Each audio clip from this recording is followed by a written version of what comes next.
Tirupati election మొదలైంది. ఇక్కడికి అభ్యర్థిగా ఆరణి శ్రీనివాసులు గారిని చిత్తూరు ఎమ్మెల్యే ఇంటికి తీసుకొచ్చారు. ఆయన వ్యక్తిత్వంలో మనకందరికీ చూసుంటాం. ఆయన ఏ పార్టీ నుంచి ఏ పార్టీకి వచ్చాడు. పవన్ కళ్యాణ్ గారు ఆయన్ని ఇక్కడ అభ్యర్థిగా పంపించారు. మనమందరం కూడా గౌరవించాలి.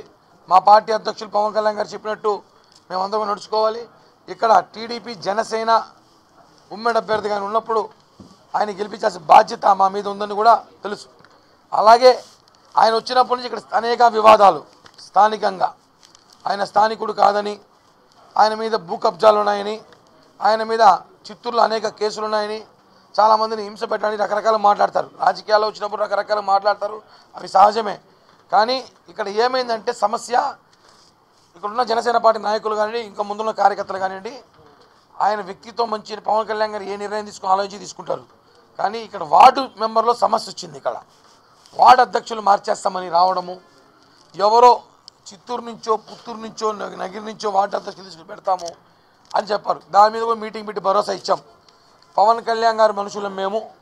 పవన్ కళ్యాణ్ గారు ఎవరిని చూపిస్తే పవన్ కళ్యాణ్ గారు కుక్కను చూపించినా గెలిపించుకునే బాధ్యత మనకు ఉందని మనం చెప్పాం. కాబట్టి ఈరోజు మనం పవన్ కళ్యాణ్ గారి మాటకి శిరస వహించాల్సిన బాధ్యత ఉంది అందరికీ. ఈరోజు ఆయన వ్యక్తి రావడం, ఇక్కడ ఎవరి ట్రాప్లో పడ్డాడో తెలియదు కానీ ఆయన కార్యకర్తలు కొంతమంది కలవకపోవడం, ఈరోజే ఆయన అభ్యర్థి ప్రకటించిన 10 రోజుల తర్వాత ఈరోజు అర్ధగంట క్రితం ఒక మంచి పూల ఫ్లవర్ బుకే, ఒక మంచి షార్వా, బాదం పప్పు, జీడిపప్పు అన్నీ తీసుకొని ఆయన మంచి బుకే ఎత్తుకొని మా ఇంటికి నగరాధ్యక్ష రాజారెడ్డి ఇంటి గారికి వచ్చారు. సంతోషం. ఇన్ని రోజులు ఆయనకి మా ఇల్లు అడ్రస్ దారి తెలియదేమో, ఈరోజు తెలిసినట్టుంది. ఓకే, ఎవరు వచ్చినా మేము స్వాగతిస్తాం. కానీ ఒక్క విషయం గుర్తుపెట్టుకోవాలి, ఇక్కడ వైసీపీ నాయకులు ఎదుర్కొనే దమ్ము ధైర్యం ఇక్కడ నాయకులకే ఉంది. తిరుపతిలో 297 బూతుల్లో ఎలక్షన్ చేసి దమ్ము ఇక్కడికే ఉంది. తిరుపతిలో ఎవడైనా సరే రారా చూసుకుందని చెప్పి దమ్ము ఇక్కడ ఉంది. రేపు తిరుపతిలో జనసేన జెండా ఎంత ధైర్యంగా పవన్ కళ్యాణ్ గారు రాయలసీమలో తిరుపతి జెండా ఎగరేస్తాం, తిరుపతి జెండా గెలవాలి, తిరుపతి జనసేన అడ్డా అని చెప్పడం అంటే దానికి కారకులు మనం అందరం. ఈరోజు కొన్ని మిస్అండర్స్టాండింగ్లో కానీ సీటు ప్రకటించేశారు. మనం కలిసి పనిచేస్తాం, గెలిపించుకునే బాధ్యత మన మీద ఉంది. అలాగే అభ్యర్థి కూడా మనతో కలిసి పనిచేయాలి. మనం కలిసి పనిచేసేది కాదు కదా, ఆయన మనతో కలిసి పనిచేయాలి. ఆయన ఎవరితో కలిసి పనిచేస్తున్నాడో తెలియట్లేదు నాకు. ఎలా అయిపోయిందంటే మనం ఏమైనా మాట్లాడితే ఇలా పేపర్లో మా మీద వార్తలు రాయిస్తారు. ఇది ఒక పేపర్, ధర్మచక్రం అంట. ఇందులో ధర్మమే లేదు, చక్రం మాత్రమే ఉంది. ఈ పేపర్ అతను రాగానే పవన్ నీడలా ఉంటూ వెన్నుపోటు అంట, పవన్ నీడలా ఉంటా వెన్నుపోటు అని చెప్పి నా మీద ఒక ఆర్టికల్ రాశారు. నేను ఏదో ఈయన మోసం చేసినట్టు, ఈ అభ్యర్థిని నేను పట్టించుకోనట్టు అని రాశారు. ఎవరో సిగ్గుండా రాసే పేపర్ వాడికి. ఈ పేపర్ వాడు ఎవడో తెలియదు కానీ వాడు ఏం చేశాడంటే, ఈ పేపర్ వైసీపీ పేపరు, ఈ పేపర్ అంతా భూమన అభినయ గురించి, కరుణాకర్ రెడ్డి గురించి భజన రాస్తారు. మొత్తం 6 పేపర్లు, 6 పేజీల్లో ఒక పేజీ మాత్రం నా గురించి రాస్తారు. కిరణ్ రాయలు టీడీపీ నాయకులతో అమ్ముడుపోయాడు, టీడీపీ నాయకులతో ములాఖత్ అయ్యాడు, టీడీపీ నాయకులతో కలిసి అభ్యర్థి సహకరించట్లేదని. ఆ యాదవ్కి సిగ్గుండాలి. ఒరే, నేను వైసీపీతో కలవలా కదా, టీడీపీతో కదా కలిశాను. టీడీపీ మన పార్టీ కూటమే కదా, కూటమి మీద కదా పనిచేశాను నేను. అభ్యర్థి ఎవరితో పనిచేస్తాడు తెలుసుకోవాలి ఫస్ట్ మీరు. అది తెలుసుకోవాలి, వార్తలు రాయడం కాదు. దీన్ని 1,00,000 పేపర్లు ప్రింట్ చేశారు. 1,00,000 పేపర్లు ప్రింట్ చేసి తిరుపతిలో వేసినింటికి పొద్దున, వేసినింటికి సాయంత్రం 2 సార్లు వేస్తున్నారు. జనాలు ఇలా ఎందుకు అంత భయం ఎందుకు? కిరణ్ రాయాలంటే మీకు అంత భయమా? ఎలక్షన్ చేయాలంటే రండి, ఎలక్షన్ చేసుకుంటారు. మీరు ఓపెన్గా చెప్పచ్చు కదా, వైసీపీ నాయకులకి మీకు మా అభ్యర్థి మీద అంత ప్రేమ ఉంటే ప్రేమ చూపించుకోండి. మా మీద వార్తలు రాయడం ఏంటారు సిగ్గు లేకుండా? మీకు అన్నీ ప్రేమ ఉంటే ప్రేమ చూపించుకోండి, మేము ఒప్పుకుంటాం. పోని వారికి ఆయన వైసీపీలో ఉన్నాడు, వైసీపీ ఎమ్మెల్యే, ప్రేమ ఉంది, మీరు ప్రేమించుకోండి, వ్యాపారం చేసుకుని. నాకొద్దు, నా మీద వార్తలు రాస్తే మాత్రం బాగోదు. అనేక రూమర్లు, కిరణ్ రాయలు 2 కోట్లు అడిగినాడు, 3 కోట్లు అడిగినాడు అనేసి. దయచేసి 10 కోట్లు 15 కోట్లు చెప్పండి రా నాయన, వాల్యూ ఉంటుంది.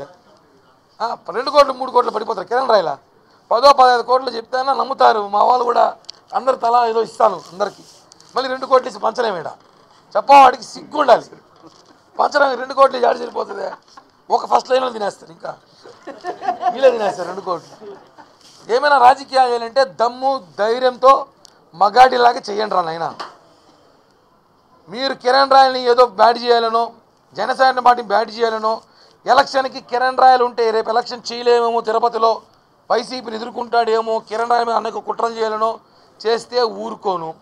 అనేక సంస్థల్లో వ్యక్తులు ఉన్నారు, మంచి సంస్థలు ఉన్నారు. కొంతమంది తిరుమలలో ఒక మంచి స్థానంలో ఒక ప్రముఖ ఒక ఉద్యోగంలో ఉన్నాడు. వాళ్ళ పేరు కూడా చెప్తా, సమయం వచ్చినప్పుడు చెప్తా.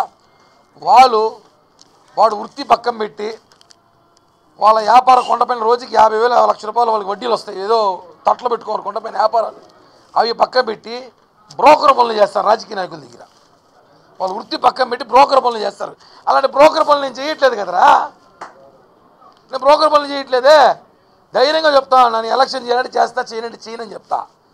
కిరణ్ రాయల్ లాగా మీరు మాట్లాడి కుదరదు. మీరు ఆడ కొండపైన వ్యాపారాలు పెట్టుకొని మీకు దేవుడు శిక్ష ఇచ్చినా కూడా మీకు మళ్ళీ మీరు సిగ్గు లేకుండా కిరణ్ రాయల్తో మాట్లాడి కాదు.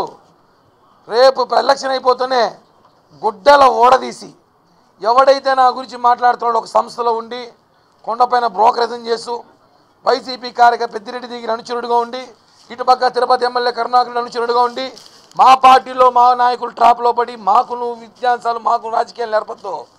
గుడ్డల ఓడదీసి కొడతా, గుడ్డల ఓడదీసి. ఇష్టం వచ్చాడు మాట్లాడితే వాడు ఎవడో వాడికి ఈ పార్టీకి లైవ్లో పోయింటి న్యూస్, అంత ఫాస్ట్గా ఉంటాడు. నీ వృత్తి నువ్వు చూసుకో, నీ జీతం నువ్వు చూసుకో. నీ వ్యాపారాల్లో ఏదో కొండపైన లాడ్జీలు లేవు కదా, ఏదో ఉన్నాయి, ఏదో అమ్ముకో బతుక్కో. నీకు దేవుడు శిక్ష ఇచ్చినాడు, నీకు మళ్ళీ నేను శిక్ష ఇస్తే బాగుండదు. నా జోలికి రావద్దండి. నా పని ఏదో నేను చూసుకుని, నేను పార్టీ కోసం పనిచేసే వ్యక్తిని, పవన్ కళ్యాణ్ కోసం పనిచేసే వ్యక్తిని. పవన్ కళ్యాణ్ నా కొడుకు మాట్లాడినా గుడ్డల ఓడదీసి కొడతా. వాడు ఎంత పెద్దోడైనా సరే నేను చూసుకుంటా. కేసులు భయపడే వ్యక్తిని కాదు. నా వెనకాల జనసైన్యం ఉన్నారు, నా మిత్రులు ఉన్నారు, బలం ఉన్నారు. దయచేసి అభ్యర్థి ఇచ్చినాడు, అభ్యర్థి మేము కూర్చొని మాట్లాడుకుంటాం. అభ్యర్థి కాంటాక్ట్ ఇక్కడ కార్యకర్తలు చాలామంది కలవలేదు, ఆయనకి ఎవరికి తెలియదు. మేము కలుస్తాం, త్వరగా మాట్లాడుకుంటాం. తిరుపతి అంటే జనసేన పార్టీ గెలవాలి, మేము చూసుకుంటాం. మీరు మధ్యలో బ్రోకర్ ఆటలు మీ వృత్తి పక్కన పెట్టి ఆడితే మాత్రం బ్రోకర్ నా కొడకలు పేర్లు పెట్టాల్సి వస్తుంది. దయచేసి చెప్తున్నా, అది బాగోదు.